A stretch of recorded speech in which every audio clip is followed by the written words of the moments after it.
আপনাদের সবাইকে আমন্ত্রণ করোনা নিউজ লাইনে। আপনাদের সাথে আছি আমি নুসরাত জাহান। করোনায় একদিনে সর্বোচ্চ 264 জনের মৃত্যু হয়েছে। এ নিয়ে মোট প্রাণহানি দাঁড়ালো 21,902 জনে। নতুন করে আক্রান্তের সংখ্যা 12,744 জন। 24 ঘন্টায় সর্বোচ্চ মৃত্যু হয়েছে ঢাকায় 87 জনের, চট্টগ্রামে 56 জনের। সংবাদ বিজ্ঞপ্তিতে স্বাস্থ্য অধিদপ্তর জানিয়েছে গত 24 ঘন্টায় 46,522টি নমুনা সংগ্রহ করা হয়েছে। পরীক্ষা করা হয়েছে 46,995টি। নতুন শনাক্ত 12,744 জন নিয়ে মোট শনাক্ত 13,22,654 জন। নতুন সুস্থ হয়েছেন 15,786 জন।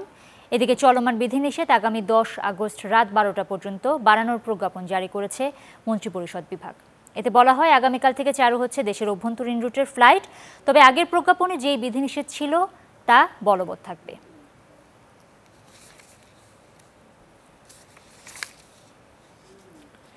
লকডাউন বাড়ানোয় এক সপ্তাহ পিছিয়ে গেল দেশজুড়ে টিকা ক্যাম্পেইন। ফলে শুরু হচ্ছে 14 আগস্ট থেকে। তবে পরীক্ষামূলক গণটিকাদান কার্যক্রম চলবে নির্ধারিত 7 আগস্টে। এদিকে বঙ্গবন্ধু শেখ মুজিব মেডিকেল বিশ্ববিদ্যালয়ের এক গবেষণায় উঠে এসেছে দেশে করোনা শনাক্তের 98%ই ডেল্টা ভ্যারিয়েন্টে আক্রান্ত।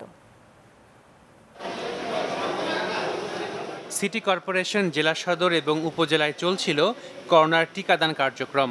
এই কার্যক্রম আরও তৃণমূলে নিয়ে যেতে সিদ্ধান্ত হয় ইউনিয়ন পর্যায়েও দেয়া হবে করোনার টিকা। এজন্য 7 আগস্ট থেকে 12 আগস্ট পর্যন্ত ক্যাম্পেইনের সিদ্ধান্ত নেয় স্বাস্থ্য মন্ত্রণালয়। এই সময় পরিকল্পনা ছিল 1 কোটি মানুষকে টিকার আওতায় আনার। যদিও লকডাউনের কারণে 7 তারিখ থেকে শুরু হচ্ছে না এই ক্যাম্পেইন, তবে 7 তারিখ হবে পরীক্ষামূলক টিকাদান, আর ক্যাম্পেইন শুরু হবে 14 আগস্ট থেকে। আমাদের তো প্ল্যান, যেটা মাইক্রো প্ল্যান ছিল, ওয়ার্ড প্রতি ওই যে ইউনিয়ন প্রতি 3টা করে সেন্টার, প্রতি সেন্টারে 200 করে, 3 দুগুণে 600, এটা তো সবই ঠিকই আছে। আমরা 12 তারিখ পর্যন্ত জানবো। আমরা 7 তারিখে একটা টেস্ট রান দিব। এরপরে এর মধ্যে 11 তারিখ পর্যন্ত তো আবার একটা লকডাউন আছে, যেরকম একটা লকডাউন আছে। তো এর মধ্যে তো আমার ট্রান্সপোর্ট ইত্যাদি এগুলো নিয়ে ঝামেলা হবে। আমরা আবার 14 তারিখ থেকে আবার আমরা শুরু করি। এদিকে বিশ্ব স্বাস্থ্য সংস্থা বলছে বাংলাদেশের জনসংখ্যার 5.4% করোনার টিকার প্রথম ডোজ নিয়েছেন। এর মধ্যে পুরুষ 61%, নারী 39%, আর দ্বিতীয় ডোজ নিয়েছেন 2.5%। বিশ্ব স্বাস্থ্য সংস্থা বলছে গেল সপ্তাহে করোনার সংক্রমণ সবচেয়ে বেশি বেড়েছে ময়মনসিংহ বিভাগে। বঙ্গবন্ধু শেখ মুজিব মেডিকেল বিশ্ববিদ্যালয়ের এক গবেষণা অনুযায়ী দেশে করোনা আক্রান্তের 98%ই ডেল্টা ভ্যারিয়েন্টে আক্রান্ত। এই যে ডেল্টা ভ্যারিয়েন্ট, এটা অত্যন্ত অতি সংক্রমণ ভাইরাস। এই ভাইরাস থেকে মুক্তি পাওয়ার জন্য নিজের বাড়িতে একজনও যদি এতটুকু সিমটম হয়, মাস্ক পরে আপনি এবং যারা ভালো আছেন সবাই মাস্ক পরে ঘরের মধ্যে আইসোলেটেড হবে। তা না হলে ওই ঘরের 5 জনই কিন্তু আক্রান্ত হবে। যতদিন পর্যন্ত আমি ভ্যাকসিন না নেব, ভ্যাকসিন নিলে লাভটা কি? কমপ্লিকেশন কম হয়, মৃত্যু হার অনেক কমে যায়। সেই পর্যন্ত বেঁচে থাকার জন্য আমরা মাস্ক পরব। গবেষণায় মোট 300 করোনা রোগীর জেনোম সিকোয়েন্সিং করা হয়। আশাকিন প্রিন্স, চ্যানেল 24, ঢাকা। দর্শক, আমাদের সাথে আজকে যুক্ত হবেন ডক্টর মনজুর শওকত, হৃদরোগ বিশেষজ্ঞ এবং ক্লিনিক্যাল লেকচারার, মেডিসিন বিভাগ, ইম্পেরিয়াল কলেজ লন্ডন। এবং আমাদের আজকের বিষয় কোভিড ভ্যাকসিন এবং গর্ভবতী মা। ডক্টর মনজুর শওকত, আপনাকে অনেক ধন্যবাদ আমাদের সাথে যুক্ত হওয়ার জন্য। আপনাদেরকে অনেক ধন্যবাদ বাংলাদেশের সাথে আমাকে সংযুক্ত করার জন্য। যে আমাদের আজকের বিষয় কোভিড ভ্যাকসিন এবং গর্ভবতী মা, সেই বিষয়ে যদি একটু জানতে চাই যে গর্ভবতী মা যদি করোনায় আক্রান্ত হন তাহলে তিনি কি করতে পারেন বা করণীয় কি, এবং তার জন্য এবং সন্তানের জন্য সেটা আসলে কতটা ক্ষতির বিষয়? ধন্যবাদ, আপনি একটি গুরুত্বপূর্ণ প্রশ্ন করেছেন। আমি ব্রিটেনের ইউকে ডেটাতে আমি বলছি নিউ ভ্যারিয়েন্ট, যে ডেল্টা ভ্যারিয়েন্ট বা ইন্ডিয়ান ভ্যারিয়েন্ট নামে যেটা পরিচিত ছিল, সেই নিউ ভ্যারিয়েন্টটা যখন ইনফেকশন ছড়ানো শুরু করলো, সেটি গর্ভবতী মায়েরা এর দ্বারা নিউ ভ্যারিয়েন্ট দ্বারা, ডেল্টা ভ্যারিয়েন্ট দ্বারা ইনফেক্টেড হচ্ছে। এখন পর্যন্ত end of last month, July পর্যন্ত আপনার ব্রিটেনে প্রায় 171 জনের মতো ডেল্টা ভ্যারিয়েন্ট দ্বারা ইনফেক্টেড হয়েছে। এবং যারা ডেল্টা ভ্যারিয়েন্ট দ্বারা ইনফেক্টেড হয়েছে তাদের ক্ষেত্রে যেটি লক্ষ্য করা গিয়েছে, 1 in 5, প্রতি 5 জনের মধ্যে 1 জন তাদের আর্লি লেবারে চলে গিয়েছে, প্রিমেচিওর ডেলিভারি হয়েছে, প্রিমেচিওর বার্থ হয়েছে। যখন কোনো বাচ্চা তার সময়ের আগে জন্মগ্রহণ করে তখন সেক্ষেত্রে কিন্তু বাচ্চারা অনেক রকম ঝুঁকিতে থাকে। আর আরেকটি ব্যাপার লক্ষণীয় হয়েছে 1 in 5 যারা এই কোভিড আক্রান্ত হয়েছিলেন তাদের ক্ষেত্রে সিজারিয়ান সেকশনেরও প্রকোপটা বেড়েছে, যে কারণে সরকার কিন্তু অত্যন্ত চিন্তিত কিভাবে আসলে এই যে যারা প্রেগনেন্ট মাম আছেন তাদেরকে কিভাবে রক্ষা করা যায়। এবং প্রেগনেন্ট মামের সাথে কিন্তু একটি লাইফ নেই, দুটো লাইফ আছে, একজন মা একজন শিশু, যেটা আপনি জানতে চেয়েছেন। যেহেতু প্রিম্যাচিওর ডেলিভারি হচ্ছে সেই জন্য বাচ্চারা আছেন। আচ্ছা, আমরা একটা বিরতি নিচ্ছি, কিছুক্ষণ পর বিরতি থেকে ফিরে এসে আপনার সাথে আবারও যুক্ত হবো এবং এই বিষয়ে আরও অনেক কিছু কথা বলবো। দর্শক, একটা বিরতির সময় হলো করোনা নিউজ লাইনে, কিছুক্ষণ পর আবারও ফিরবো। আবারও আমন্ত্রণ করোনা নিউজ লাইনে, আমাদের সাথে আছেন ডক্টর মনজুর শওকত। যে আমরা গর্ভবতী মায়েদের কথা নিয়ে কথা বলছিলাম। আমাদের দেশে কয়েকদিন আগে স্বাস্থ্য অধিদপ্তর থেকে ঘোষণা দেওয়া হয়েছে গর্ভবতী এবং ল্যাকটেটিং মাদারদেরকে টিকা দেওয়া হবে। তো এটা আসলে গর্ভবতী মায়েদের জন্য টিকা নেওয়াটা কতটা নিরাপদ, সেই বিষয়ে যদি একটু বলেন। প্রথমে আমি ধন্যবাদ জানাচ্ছি যে বাংলাদেশ সরকার যে সিদ্ধান্ত নিয়েছে গর্ভবতী মা অথবা যারা বাচ্চাদের ল্যাকটেটিং মা যারা আছেন তাদেরকে টিকা দেওয়া, এটা অবশ্যই গভর্নমেন্টকে অ্যাপ্রিসিয়েট করতে হয়। তার কারণ হচ্ছে যে আমি একটু আগে কমার্শিয়াল ব্রেকের আগে যেটি কথা বলছিলাম যে 171 জন ব্রিটেনে এন্ড অফ জুলাই পর্যন্ত ইনফেক্টেড হয়েছে, প্রেগনেন্ট মাম যারা ইনফেক্টেড হয়েছে কোভিড দ্বারা, এবং তার মাঝে মাত্র 3 জন ছাড়া যারা ফার্স্ট ডোজ ভ্যাকসিন গ্রহণ করেছিলেন, বাকি যে 168 যারা আছেন তারা কেউই ভ্যাকসিন গ্রহণ করেনি। দেখা যাচ্ছে যে ইউকে ডেটা অনুযায়ী দেখা যাচ্ছে 98% যারা কোভিড আক্রান্ত প্রেগনেন্ট মাম যারা ভর্তি হচ্ছেন তারা ভ্যাকসিনেশন গ্রহণ করে। এবং আপনি আরেকটি ব্যাপার যেটি জানতে চেয়েছেন কতটা সেফ, ইউকেতে এই বছরে এপ্রিল থেকে প্রেগনেন্ট মামদেরকে ভ্যাকসিন দেওয়া শুরু হয়েছে এবং ইউএসএ তে প্রেগনেন্ট মামদের ভ্যাকসিন দেওয়া শুরু হয়েছে। এই পর্যন্ত ব্রিটেন এবং ইউএসএ মিলে টোটাল 200,000 এর মতো প্রেগনেন্ট মাম যারা আছেন তারা ভ্যাকসিনেট হয়েছেন এবং এদের মধ্যে কোন রকম সেফটি ইস্যু আসেনি।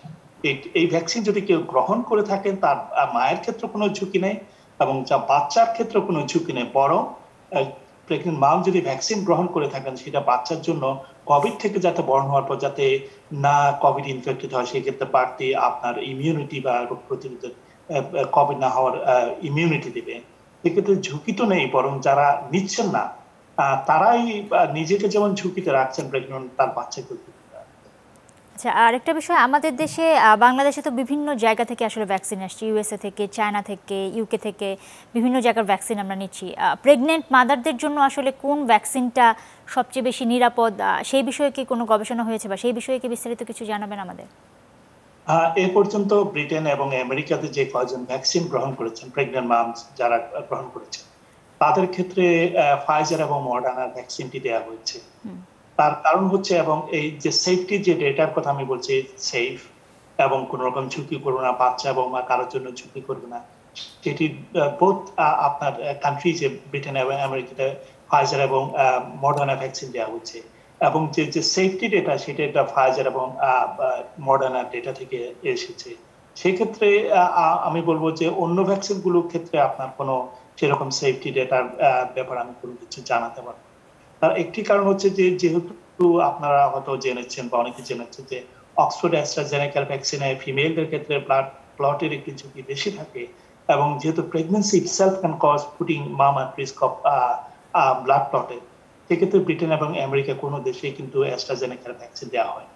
তবে বাংলাদেশের সরকারকে কাছে বা পলিসি মেকার যারা আছেন তাদের কাছে আমার অনুরোধ থাকবে যে কয়টি প্রচলিত ভ্যাকসিন আছে তারা যদি কাইন্ডলি যদি চিন্তা করেন যে মডার্না এবং ফাইজারের ভ্যাকসিনটি যদি প্রেগনেন্ট মামদের জন্য প্রায়োরিটাইজ করা হয়, সেক্ষেত্রে মনে হয় এটা একটা ভালো সিদ্ধান্ত হবে। কারণ অন্যান্য ভ্যাকসিনগুলো যেহেতু সেফটি ডেটা আমরা কোনো কিছু জানাতে পারছি না, আসলে modern medicine is based on safety এবং ট্রায়াল ব্যাপারে, সেক্ষেত্রে মনে হচ্ছে যে প্রেগনেন্ট মাম এবং স্পেশালি বাচ্চাদের ক্ষেত্রেও যদি চালু করে থাকে সেক্ষেত্রে মডার্না এবং ফাইজার এই দুটো ভ্যাকসিন যাতে প্রেগনেন্ট মাম এবং বাচ্চাদের জন্য যাতে এগুলোকে সংরক্ষণ করা হয়। অন্য যারা বয়স্ক আছে তাদের জন্য তো অন্য বিভিন্ন দেশ থেকে যে ভ্যাকসিন গুলো আসছে সেগুলো ও মানুষদেরকে অন্য ভ্যাকসিন গুলো দেওয়া যেতে পারে। আচ্ছা, আরেকটা বিষয় একটু জানতে চাচ্ছি, সেটা হচ্ছে যে আমাদের দেশে এখনো করোনায় মৃত্যু আসলে ঊর্ধ্বমুখী এবং সংক্রমণের হারও অনেক বেশি। আজকেও রেকর্ড পরিমাণের মানুষ মারা গেছে। তো এই অবস্থায় প্রেগনেন্ট মাদারদের আসলে করণীয় কি, বা কি করতে পারেন, বিশেষ কোনো ব্যবস্থা গ্রহণ করতে পারেন কিনা? প্রেগনেন্ট মাম যারা আছেন তাদের প্রথম যে কাজটি করণীয় সেটি হচ্ছে তারা as soon as possible vaccine গ্রহণ করেন। এবং সরকারকেও কিন্তু এই ব্যাপারে কিন্তু এগিয়ে আসতে হবে। সরকার যাতে প্রেগনেন্ট মামদেরকে যাতে প্রায়োরিটাইজ করা হয় ভ্যাকসিন গ্রহণের জন্য, এবং ভ্যাকসিন যে আসলে কতটা সেফ এর ক্ষেত্রে সরকার কিন্তু মিডিয়াগুলোকে কিন্তু এঙ্গেজ করতে পারে। আসলে অনেকে তো বিভিন্ন রকম মিক্স মেসেজ পাচ্ছে, অনেকে মিক্স মেসেজের কারণে কেমন একটু সমস্যা তৈরি হচ্ছে একদম প্রেগনেন্ট মামের সিদ্ধান্ত দেওয়ার ক্ষেত্রে। অনেক রকম গুজব আসছে। আমার ক্ষেত্রে মনে হচ্ছে গভর্নমেন্ট প্রায়োরিটাইজ করা ভ্যাকসিনেটেড প্রেগনেন্ট মামদেরকে ভ্যাকসিনেট করা, এবং মাম যারা আছেন প্রেগনেন্ট আছেন এবং হাজবেন্ডদেরকেও কিন্তু এক্ষেত্রে এগিয়ে আসতে হবে। আসলে যে কয়টা 200 প্রেগনেন্ট উইমেনের উপর ব্রিটেন এবং আমেরিকাতে 52,000 প্রেগনেন্ট উইমেন ফ্রম ব্রিটেন তারা ভ্যাকসিনেটেড হয়েছেন। এ পর্যন্ত একজনেরও বাচ্চা মারা যায়নি, কারো বাচ্চা স্টিল বার্থ হয়নি, কারো প্রিমেচিউর প্রেগনেন্সি হয়নি। তো সেফটি ডেটা যেহেতু আছে সেক্ষেত্রে আমার মনে হয় যে যত ডিলে করবেন সিদ্ধান্ত নিতে, সেক্ষেত্রে মারও জীবন যেমন হানি করতে পারে, তার পাশাপাশি বাচ্চারও কিন্তু জীবন হানি করতে পারে। জি, আরেকটা বিষয়, আপনি তো এই বিষয় নিয়ে আসলে কাজ করছেন যুক্তরাষ্ট্রে, এবং করোনা বিষয়ে মানে এই বিষয়ে যদি একটু জানতে চাই যে আমাদের দেশের এখন যে বর্তমান অবস্থা বা যেই ওয়েভ চলছে, এই বিষয়ে আপনার মতামত কি? আসলে কতটা ভয়ঙ্কর হতে পারে করোনা পরিস্থিতি, বা কি মনে করছেন আপনি? দেখুন, ডেল্টা ভেরিয়েন্ট যে বাংলাদেশে এখন যেটা 98%, আপনারা বিএসএম একটু রেফারেন্স টেনেছেন, 98% যারা ইনফেক্টেড হচ্ছে তারা ডেল্টা ভেরিয়েন্ট বা ইন্ডিয়ান ভেরিয়েন্ট তারা ইনফেক্টেড হচ্ছে। এবং ব্রিটেনের ক্ষেত্রেও কিন্তু নট লেস দেন 99% যারা নতুনভাবে সংক্রমিত হচ্ছে তারা ডেল্টা ভেরিয়েন্ট তারা সংক্রমিত হচ্ছে। এবং ডেল্টা ভেরিয়েন্টের যেহেতু ব্রিটেনের এক্সপিরিয়েন্সটা যদি আমি বলি, ব্রিটেন কিন্তু ইয়াঙ্গার এজ 20 থেকে 29 ইয়ার্স যারা আছে তারা সংক্রমিত বেশি হচ্ছেন। তার কারণ হচ্ছে তারা অনেকে ভ্যাকসিনের আওতায় এখন পর্যন্ত আসতে পারেনি। সেই ক্ষেত্রে যেই মেসেজটা পাওয়া গেছে, যারা ভ্যাকসিন গ্রহণ করবেন না তারা ডেল্টা ভেরিয়েন্ট ঝুঁকিতে বেশি থাকবেন। এবং স্পেশালি মায়েদের ক্ষেত্রে আগের গত বছরের যে আমরা ভ্যারিয়েন্ট গুলো ছিল ওখানে প্রেগনেন্ট মা আমরা কিন্তু বেশি ইনফেক্টেড হতো না। With delta variant it is more deadly variant. D stands for Delta and D stands for deadly variant, I would say. এবং মাস্ক যদি না পরে থাকেন, আপনি আপনার নিজেকে যেমন বাঁচাতে পারবেন না, আপনার ফ্যামিলি মেম্বার বন্ধু বান্ধব তাদেরকে রক্ষা করতে পারবেন না। আর যখনই ভ্যাকসিনের সুযোগ আসবে, কাইন্ডলি আপনারা কোনো মিক্স মেসেজ দ্বারা কনফিউজ হবেন না, কারণ ভ্যাকসিন, মাস্ক এই দুটোই কিন্তু লাইফকে রক্ষা করতে পারে, এবং সোশ্যাল ডিস্টেন্সিং। সো আপনার ডেল্টা ভেরিয়েন্টস মোর ডেডলি, আপনাদের অনেক কেয়ারফুল থাকতে হবে। যে আমাদের একটা বিরতির সময় হয়ে গেছে, বিরতি থেকে এসে আপনার সাথে আবারও আলোচনায় আসবো। দর্শক, করোনা নিউজিল্যান্ডে আরও একটা বিরতির সময় হলো, কিছুক্ষণ পর আবারও ফিরবো।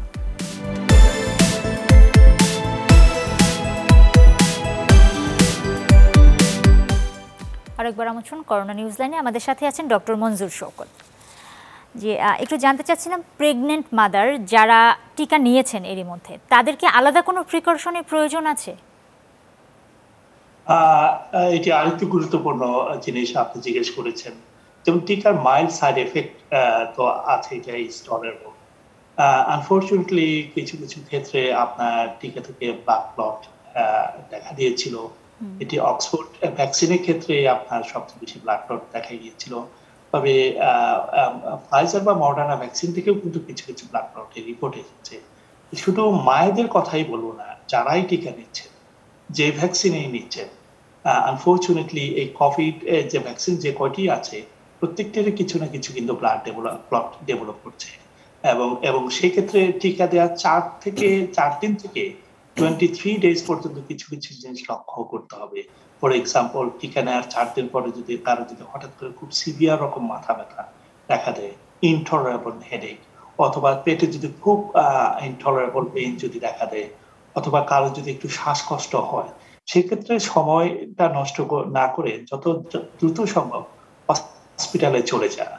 এবং এখানে একটা ভেরি বেসিক একটা ব্লাড টেস্ট আছে যেটাকে বলে যে ফুল ব্লাড কাউন্ট আমরা যেটাকে বলে থাকি। এর মধ্যে রক্তের একটি সেল আছে যেটাকে বলে প্লেটলেট, বা বাংলায় যেটা বলে যে অনুচক্রিকা। প্লেটলেট কাউন্টটা ড্রপ করে যায়। সো আপনার এটা যে কয়টি মানুষের ক্ষেত্রে অ্যাডভার্স রিয়াকশন দেখা দিয়েছিল, ব্লাড ক্লট হয়েছিল, তাদের মোস্ট অফ দ্য পেশেন্টের আপনার ব্লাড ক্লট এবং প্লেটলেট কাউন্টই কমে গিয়েছে। তো 4 দিন থেকে টিকা গ্রহণের 4 দিন থেকে 23 দিন পর্যন্ত একটু ওয়াচফুল থাকতে হবে। সিমটম গুলোর কথা আমি যেগুলো বলছি, প্রচন্ড মাথা ব্যথা এবং তার পাশাপাশি শ্বাসকষ্ট অথবা একটু অ্যাবনর্মাল রাখা অথবা পালপিটেশন শুরু হওয়া, এটি হচ্ছে টিকা নেওয়ার পর। আরেকটি ব্যাপার হচ্ছে প্রেগনেন্ট মাদের জন্য আমি বলছি, আপনারা টিকা গ্রহণ করুন বা টিকা নাই গ্রহণ করুন, যেমন ভিটামিন B12 ফলের যেমন প্রেগনেন্ট মাদের। জি, ডক্টর শওকত মঞ্জুর, অনেক ধন্যবাদ আপনাকে আমাদের সাথে এতক্ষণ যুক্ত থাকার জন্য। আমাদের সময় একেবারেই শেষ হয়ে গেছে, এতক্ষণ থাকার জন্য অনেক ধন্যবাদ আপনাকে। দর্শক, এই ছিল আজকের করোনা নিউজ লাইনের সাথে থাকার জন্য সবাইকে ধন্যবাদ।